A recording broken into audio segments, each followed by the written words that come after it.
Hi all, Cheryl here, and I wanted to jump on here real quick with a free quick training. I had made a post not too long ago about visual stream mapping and organizing my thoughts, and I had a couple of requests for a more in-depth explanation of what I meant by that. So here it is. It's hopefully quick. I'm hoping for about 10 minutes or so. I don't want to waste your time. I just want to give you a great value for your efforts here. And let's get started. So visual stream mapping. The reason I posted this in the first place is because I was finding myself kind of spinning in my own head. I felt like I had a lot going on, but I wasn't getting anywhere. I felt like I was stuck in the mud because I just couldn't focus on which step was the most important. And so what I did is I pulled this tool out of my business background from value stream mapping, and I've just morphed it a little bit into visual stream mapping. So the basic concept is you get your project out of your head and onto paper, and then you can organize those papers so you know which steps to take going forward. And so I'm just going to step-by-step show you what I'm talking about. And if there are any questions, please go ahead and email me at cluther@ultimate.biz-edge.com. And I'd be happy to answer any questions that you have. Or you can find me on Facebook through Messenger. All right, so visual stream mapping. Why is it important? Operational excellence. You get to remove unproductive steps. You get to remove things that are limiting the process, any delays. This is the reason I started this was to reduce stress in my life, help me focus, narrow my focus into one step at a time so I could accomplish something and then move on to the next step instead of trying to piece together a bunch of steps all at the same time. So it helps me stay organized, helps speed up my productivity, and it helps me eliminate steps that maybe aren't necessary. So at the end of the day, it helps reduce overwhelm. So how can this be used? This can be used with any size project, whether it's a physical project or it's a timeline goal.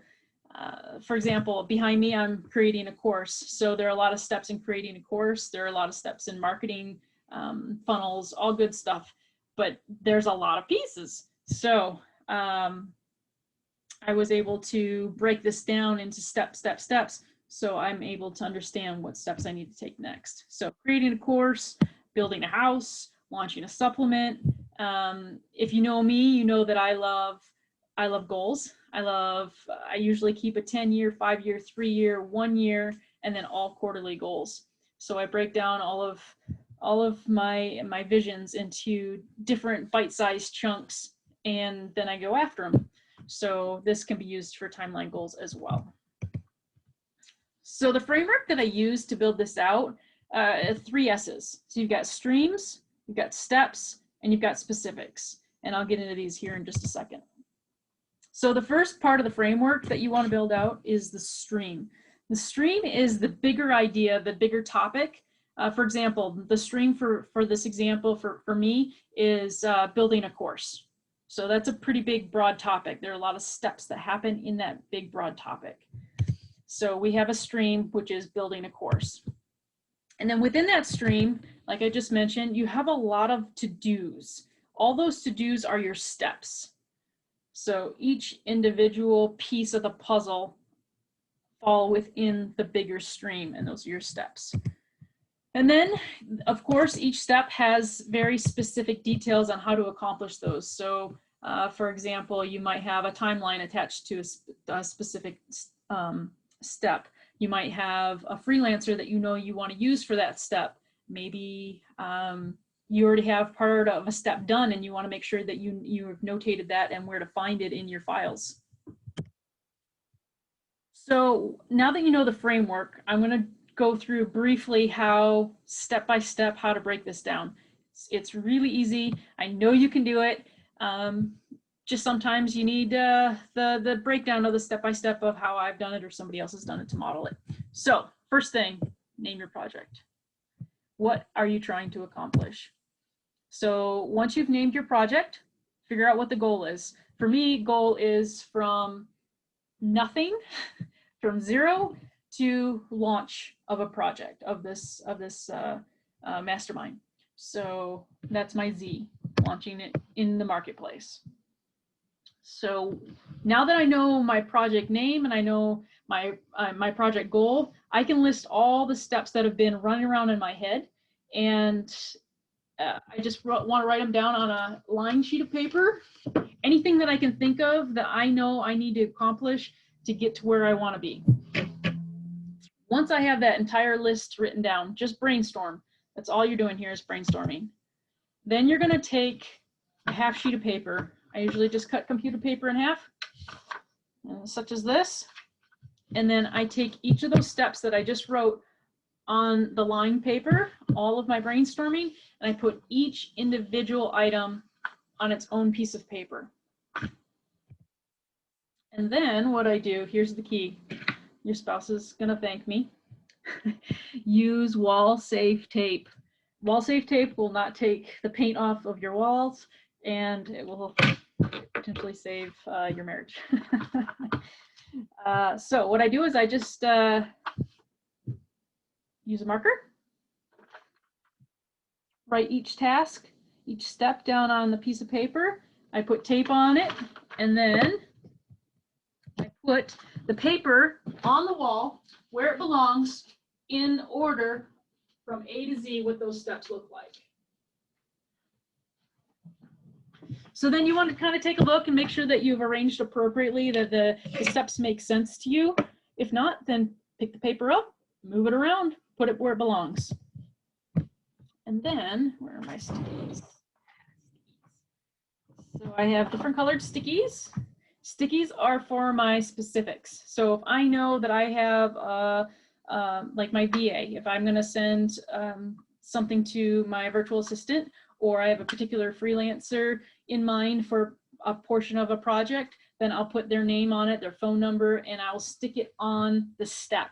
So you just write down your information and stick it where it belongs so you can stay organized. And then something else that I like to do is I like to estimate the timeline that it's going to take me to complete each step. That way I kind of have an idea of how many days I need for the project, and I can work backwards on what else as far as resources that I'm going to require. All right, so once I've done all that, I review the entire stream. And then, like this project, which started out being a course, that was my stream, I realized that I had multiple streams within that larger project. So what you want to do is you want to find your subcategories. So a subcategory for my example for this course is I need to build a funnel. I also need to create marketing.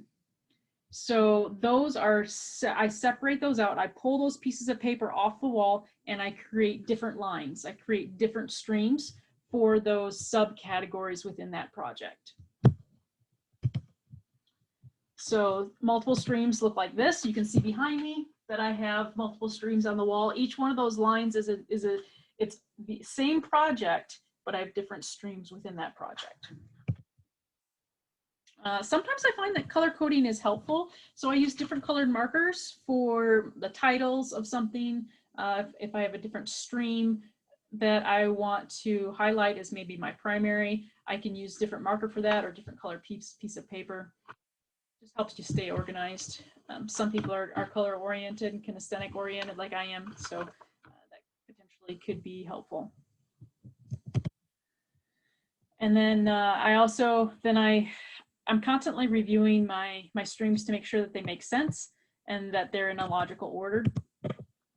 And then I like to rank my streams from highest to lowest priority so I know which one I need to tackle first. So just like we're putting our steps in order to be able to tell ourselves what we want to tackle first, and these streams, you can't do everything at the same time, so you need to decide what's the highest priority so you can go after that stream first. Once I've identified what's the priority, then I look at each individual step in that stream, and I decide, is it something that I need to be doing Or is it something that I should be delegating because it's going to get done better and faster by somebody who is an expert? So for example, if I want to send it to my VA or a freelancer, or maybe there's a funnel expert, or fill in the blank. So sometimes I'm the best person to finish that step, and other times it's best to delegate that. So don't try to be Superman. Don't try to do it all, because we're not all experts in every realm. So I try to keep that in mind, because I like to save money, but I also know that saving time is also saving money. So I'll get off my soapbox on that one. So the next thing is just take one step at a time.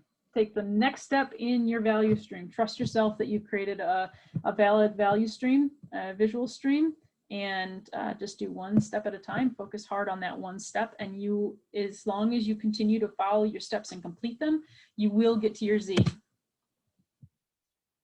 All right, so as I'm working through my steps, I use a purple sticky that indicates to me where I am in my stream. So you can see behind me, I have a couple purple stickies up there, and that's telling me it's kind of a timestamp. Like I'm working on this section right now, so I can see it on the wall, and I know how much further I still have to go. So you can see that's just an example. That was a couple days ago. It has look down here. It's morphed a little bit more. a few more aspects that I had forgotten about. So good thing I was organizing. So the framework, again, 3 S's: streams, steps, and specifics. And then I like to use a timestamp so I know where I am. Now, some people are more IT-based, love computers. Here are 2 different options. There are a lot of options out there for value stream mapping, but with visual stream mapping, visual versus value, I like the kinesthetic. I like to use my hands. I like to be able to touch and feel it. I like to be able to pull the paper off, move it, shift it, so I can see and feel what I'm working on. So these are just 2 examples of IT software that you can use to do the same thing. So Visio and Lucidcharts. Again, we talked about streams, steps, and specifics. And we are talking about this because we want to reduce stress and reduce overwhelm. So I hope that this has been helpful. Again, if you have any questions, you can email me at this email address, or cluther at the same tag at the end there at ultimatebusinessedge.com. Facebook also is a great way to reach out to me. If you have any questions, I'd be happy to answer them. I hope you guys are doing well, and I'll see you next time. Take care. Bye.